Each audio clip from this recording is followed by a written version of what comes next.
अस्सलाम वालेकुम नाजरीन, मैं हूं असगर हयात। नाजरीन, रूसी वजीर खारजा ने भारत का दौरा किया और अब वो पाकिस्तान के दौरे पे पहुंचे हैं। सख्त तरीन पैगामात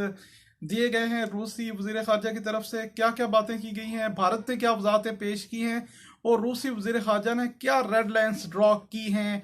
और भारतीय क्या क्या वजाहतें पेश करते रहे हैं, ये हम आज के प्रोग्राम में आपको बताएंगे। रूसी वजीर खारजा ने भारत का दौरा किया और अफगानिस्तान के मामले पर और चीन के मामले पर सख्त तरीन इंतबाह किया है मोदी हुकूमत को और बताया है कि ये रेड लाइन्स हैं, इनको जब क्रॉस करेंगे तो फिर उसका मतलब ये है कि आप हमारे साथ नहीं हैं और आपने फैसला करना है कि आप हमारे साथ हैं या नहीं हैं। और ये चीज़ है कि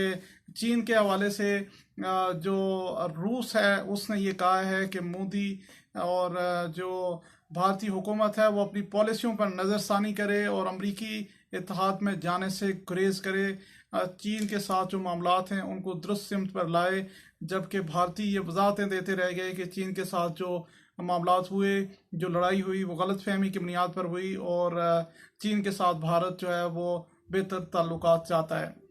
इसमें इम्पोर्टेंट तरीन और अहम तरीन चीज़ ये हुई कि रूस ने भारत से कहा कि जो चीन के खिलाफ इत्तेहाद है, क्वाड जिसको कहते हैं, जिसमें अमेरिका, ऑस्ट्रेलिया, जापान और भारत चार ममालिक हैं और ये चीन की बेसिकली जो आबी जो प्रेजेंस है, जो समुद्री प्रेजेंस है, उसको रोकने के लिए, तजारती प्रेजेंस है समुद्री गुजरगाहों की, उसको रोकने के लिए ये इत्तेहाद बनाया गया। तो जो रूस है उसने ये कहा है कि भारत जो है वो अगर इस इत्तेहाद में शामिल रहा तो इसका मतलब है कि वो रूस के साथ शामिल नहीं है और ये भारत फैसला कर ले कि इस इत्तेहाद में शामिल है या नहीं है। ये बुनियादी तौर पर क्वाड जो है वो चार मुल्कों ने बनाया है और ये उस एक थ्योरी है चीन की, उसके खिलाफ ये बनाया गया है जिसके तहत चीन जो है वो अहम तरीन समुद्री जो गुजरगाहें हैं, अहम तरीन समुद्री रास्ते हैं, उन पर चीन की प्रेजेंस है, जिसमें इसको पल्स ऑफ स्ट्रिंग कहते हैं, जिसमें अगर आप देख लें तो अब ये ईरान में अभी चीन मौजूद है, उसके अलावा अब ईरान की जासक पोर्ट में, पाकिस्तान में ग्वादर में, उसके अलावा मालदीव में, उसके अलावा श्रीलंका में, उसके अलावा म्यांमार में, जितने ममालिक भारत के इर्द गिर्द इम्पोर्टेंट छोटे छोटे ममालिक भी हैं, वहाँ पर समुद्री रास्तों पर चीन मौजूद है। उसके खिलाफ जो है वो अमेरिका, ऑस्ट्रेलिया, भारत और जापान ने ये अलायंस बनाया। लेकिन रूसी वजीर खारजा का ये कहना है कि अब भारत खुद फैसला कर ले कि आया वो इस इत्तेहाद में है या रूस के साथ है। दूसरा जो अफगानिस्तान के मामले पर है, वहाँ पर भी सख्त तरीन इंतबाह किया गया है, क्योंकि अफगानिस्तान के मामले पर भारत ने कुछ गिले शिकवे किए हैं, भारतीय वजीर खारजा ने कुछ गिले शिकवे किए हैं। दो तरह के पॉइंट्स उठाए गए हैं। एक तो भारतीय वजीर खारजा ने ये कहा कि पाकिस्तान के कहने पर मास्को कॉन्फ्रेंस से उनको आउट किया गया, और दूसरा ये कि गुज़श्ता साल जो फौजी मशक़ें हुई रूस में, उसमें भारत ने शिरकत नहीं की और भारत ये समझता था कि भारत शिरकत नहीं करेगा तो पाकिस्तान को या तो आउट कर दिया जाएगा, चीन को आउट किया जाएगा, या फिर ये राज़ी करने की कोशिश की जाएगी इन ममालिक की तरफ से मिलकर भारत को। लेकिन भारत के शिरकत ना करने के ऐलान के बावजूद जो है ये मशक़ें हुई और इसका मतलब ये है कि चंद ममालिक मज़ीद जो ईरान है, पाकिस्तान है, चीन है, ये रूस के करीब आ गए हैं और भारत जो है भारत की प्रेजेंस ना होने की वजह से भी रूस ने उसको अहमियत नहीं दी, जिसके बायस जो है वो रूस ने भारत को इंतबाह किया है कि आप अफगानिस्तान में अमरीकी इशारों पर खेलना बंद कर दें। रूस ने यह कहा है कि भारत से सख्त मुतालबा किया है कि भारत जो है वो दाइश की हमायत रोक दे, भारत दाइश की पुष्ट पनाही करना छोड़ दे, क्योंकि दाइश जो है वो तालिबान के साथ लड़ाई चाहती है, दाइश तालिबान के साथ लड़ना चाहती है और जो तालिबान है वो उसको रूस इंगेज कर रहा है, दीगर ममालिक इंगेज कर रहे हैं, पाकिस्तान इंगेज कर रहे हैं अमन अमल में। अब पाकिस्तान जितना तालिबान पर असर रसूख पाकिस्तान का है, किसी का नहीं है। इसी चीज़ की भारत को